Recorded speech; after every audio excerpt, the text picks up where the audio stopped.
শেখ হাসিনা বেকার বসে না থেকে এখন কি করতে পারেন? সাবেক এই প্রধানমন্ত্রীর জন্য একটি মজার পরিকল্পনা।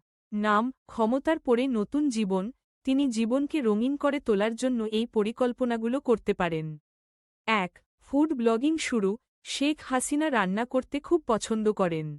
তিনি নিজের রান্নার দক্ষতা কাজে লাগিয়ে ইউটিউবে দিদির রান্নাঘর নামে একটি ফুড ব্লগ চালু করতে পারেন। কন্টেন্ট আইডিয়া, আমার প্রিয় পায়েস রাজনীতি ভুলে ভর্তা মুড়ি। রাজকীয় খিচুড়ি রান্নার গোপন রহস্য ২. টকশো হোস্ট করতে পারেন। টকশো উইথ হাসিনা নামে একটি অনুষ্ঠান শুরু করতে পারেন যেখানে তিনি নিজের বিরোধীদের আমন্ত্রণ জানিয়ে মজার গল্প করবেন। এখানে তিনি খালেদা জিয়ার প্রিয় খাবার কি?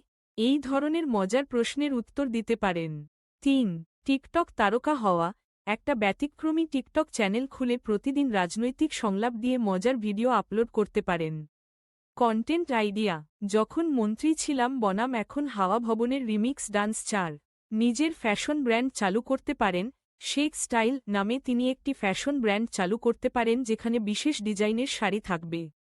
স্পেশাল কালেকশন, সিয়ার দিদি শাড়ি। Mujibiana fashion line. ৫. তিনি একটি ইউটিউব চ্যানেল খুলতে পারে।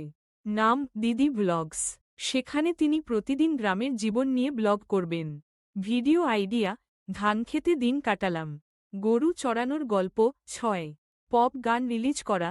তিনি আমার ক্ষমতার গান নামে একটি গান রেকর্ড করতে পারেন। গানটি এমন হতে পারে, ক্ষমতা গেল, মনটা ভালো, রাজনীতি থেকে এবার ছুটি পেয়ে গালভরা হাসি। ৮. অ্যাডভেঞ্চার ভ্রমণ। শেখ হাসিনা একটি সাইকেল নিয়ে দেশব্যাপী ভ্রমণে বেরিয়ে পড়তে পারেন। মিশন, মানুষের সঙ্গে দেখা করা। চা স্টলে বসে মজার গল্প শোনা। শেষ।